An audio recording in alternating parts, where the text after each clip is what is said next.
солнечный субботний день 18 мая 1935 года в небе над Москвой на глазах у тысячи людей произошла крупнейшая авиакатастрофа.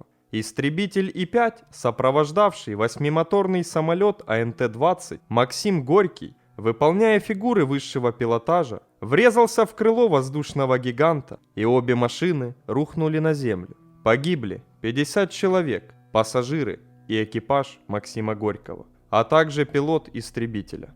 Идея создания самолета «Максим Горький» принадлежала молодому, но уже известному журналисту, фавориту Сталина, Михаилу Кольцову. В сентябре 1932 года в Советском Союзе торжественно отмечали 40-летний юбилей литературной деятельности великого пролетарского писателя Максима Горького. В качестве подарка литератору Кольцов предложил организовать по всей стране сбор денег на строительство самого большого в мире самолета, который будет носить его имя. Он должен был стать флагманом специальной эскадрильи самолетов, предназначенных для агитации. Постройка гигантского самолета-агитатора должна стать базой обновления и реконструкции методов всей нашей агитационной и массовой политработы в применении высокой технической ступени, на которую сейчас становится наша страна. Советские конструкторы, техники, изобретатели, политработники, писатели – все должны внести в создание самолета-гиганта не только свои материальные взносы, но главным образом свою мысль, свою идею, свой опыт и знания, писал Кольцов в журнале «Огонек». Кроме выполнения основной задачи небесного агитатора, АНТ-20 мог использоваться для перевозки пассажиров и грузов. Рассматривался и вариант бомбардировщика с мощным оборонительным вооружением, но об этом, естественно, не писали. Типографии растиражировали призыв Кольцова миллионами тиражами. Авиация была очень популярна в СССР. Максим Горький любим народом. И за год с небольшим удалось собрать 6 миллионов рублей для организации постройки машины, которая должна была продемонстрировать всем достижения первого в мире социалистического государства. Создали специальный всесоюзный комитет под руководством Михаила Кольцова. Изготовить самолет поручили Андрею Туполеву, который первый в СССР создал тяжелые цельнометаллические самолеты, монопланы, такие как бомбардировщики ТБ-1 и ТБ-3.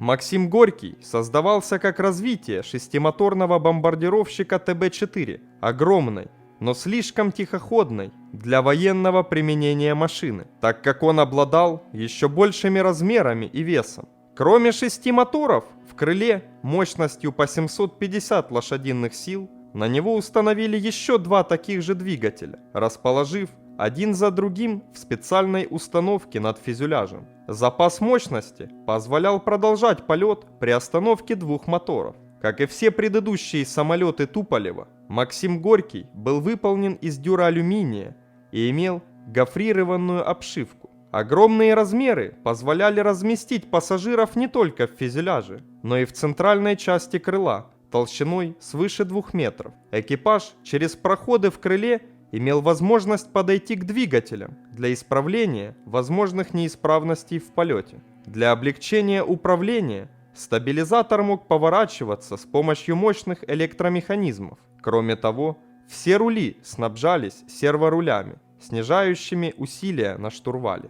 Посадка в самолет экипажа и пассажиров осуществлялась через встроенный трап в нижней части фюзеляжа. В создании самолета, кроме конструкторского бюро Туполева, входившего тогда в состав Центрального аэрогидродинамического института ЦАГИ, участвовали десятки других научных и промышленных предприятий страны, так как Максим Горький должен был нести самое совершенное агитационное оборудование. Самолет имел автоматическую телефонную станцию на 16 номеров для связи между служебными помещениями, пневматическую почту, позволяющую командиру обмениваться записками с радистом и находившимися на борту журналистами-агитаторами, мощный громкоговоритель, радиостанция «Голос с неба», а также фотолабораторию.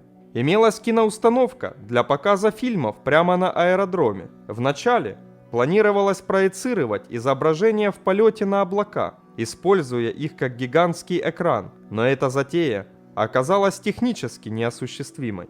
И даже помещение для типографии, способной во время полета за 1 час напечатать до 10 тысяч иллюстрированных листовок. Для работы этого оборудования на борту самолета установили специальную электростанцию.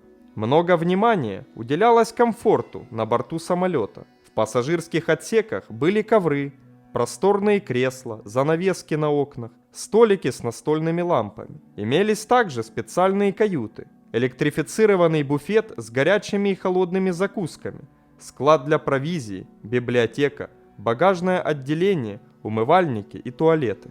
Общая площадь жилых помещений достигала 100 квадратных метров. В апреле 1934 года самолет по частям перевезли на центральный аэродром в Москве, где началась сборка и отладка машины. Ее максимальный вес равнялся 53 тонны, а размах крыла 63 метра.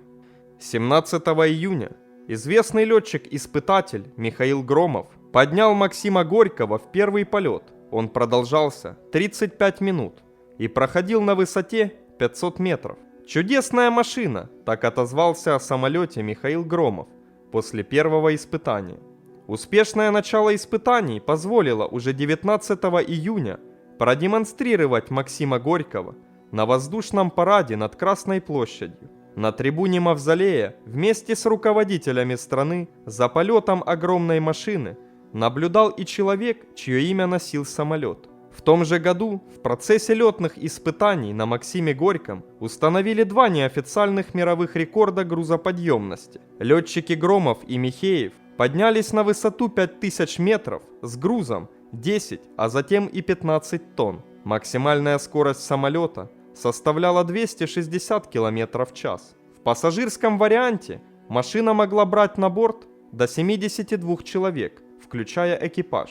В качестве пассажира на борту Максима Горького летал писатель и летчик Антуан де Сент-Экзюпери, посетивший Москву весной 1935 года в составе французской военной делегации. 1 мая 1935 года Максим Горький вновь пролетел над Красной площадью. Из его громкоговорителя неслись приветствия тысячам собравшимся на праздник москвичам. Никто из присутствующих не мог в тот миг предположить, что до гибели воздушного гиганта оставалось менее 3 недель. Несчастье случилось 18 мая. Это был выходной день. Испытания самолета закончились, и руководство ЦАГИ решило напоследок покатать над Москвой людей, отличившихся при постройке Максима Горького. Желающих полетать собралось много, поэтому на центральном аэродроме к самолету выстроилась длинная очередь. В первый полет взяли 38 человек, в том числе сотрудников завода Центрального аэрогидродинамического института ЦАГИ и членов их семей. Пилотировать самолет поручили опытным летчикам, испытателю Николаю Журову и пилоту агитэскадрильи Михееву. Кроме них, на борту находилось 9 членов экипажа. Максима Горького должны были сопровождать 2 самолета. Одноместный истребитель И-5 с летчиком-испытателем ЦАГИ Николаем Благиным, имевшим почти 15-летний стаж полетов на различных типах самолетов, и двухместный разведчик Р-5 с оператором Московской кинофабрики военно-учебных фильмов. Истребитель должен был лететь рядом с Максимом Горьким, чтобы из сравнения этих 2 машин можно было более наглядно представить себе огромные размеры 8-моторного гиганта. А с разведчика планировалась киносъемка. О том, что произошло дальше, можно узнать из рассказа летчика самолета Р-5 Рыбушкина. «Я поднялся первым, за мной взлетел Благин, затем взлетел Максим Горький. Я пристроился слева от него, Благин справа. На втором круге Максим Горький сделал разворот влево и пошел по направлению к аэродрому. Я поднялся немного выше, шел метрах в 50 от левого крыла самолета. Смотрю, Благин находился на правом крыле. Несмотря на запрет, сделал правую бочку и отошел по инерции вправо от самолета. Затем он перешел на левое крыло. Я немного отошел в сторону и поднялся еще выше, решив, что он будет делать левую бочку. и его отнесло влево. Благин прибавил газу, вырвался вперед и неожиданно стал делать новую фигуру высшего пилотажа. Это было очень опасно, так как его по инерции могло затащить на Максима Горького. Фигура у него не получилась. Он потерял скорость и врезался в правое крыло Максима Горького, около среднего мотора. Видимо, он ударился в масляные баки, ибо взлетел клуб черного дыма. Пробил мотором верхнюю и нижнюю обшивку крыла и сломал лонжерон. Удар был чудовищной силы. Максим Горький накренился вправо. От него отлетели черный капот и куски истребителя И-5.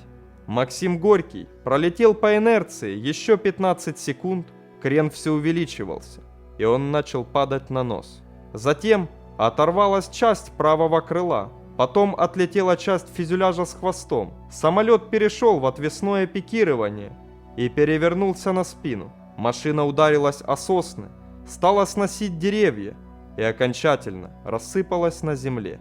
Вечером в тот же день состоялось экстренное совещание партийной верхушки страны под председательством Иосифа Виссарионовича Сталина с руководителями строительства Максима Горького. Не было только Андрея Туполева. Он находился в командировке в Соединенных Штатах Америки. На совещании подготовили официальное сообщение о гибели самолета-гиганта и обсудили процедуру похорон. Всех погибших, включая Благина, похоронили на самом престижном в Москве Новодевичьем кладбище. Семьям жертв катастрофы выдали пособие по 10 тысяч рублей и назначили повышенную пенсию. В советской прессе единственным виновником случившегося назвали Благина, самовольно решившего выполнять фигуры высшего пилотажа около Максима Горького.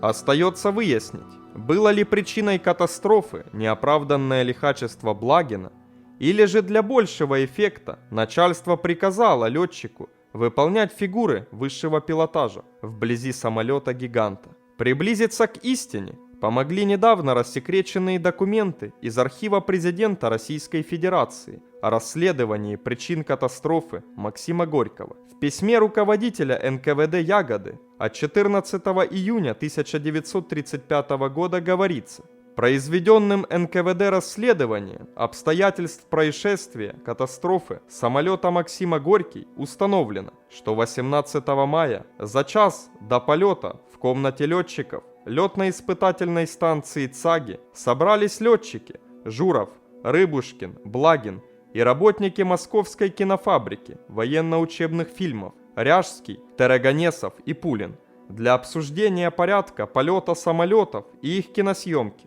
объясняя кинооператорам и вместе с ними делая наброски карандашом на бумаге о том, где какой самолет должен находиться во время полета.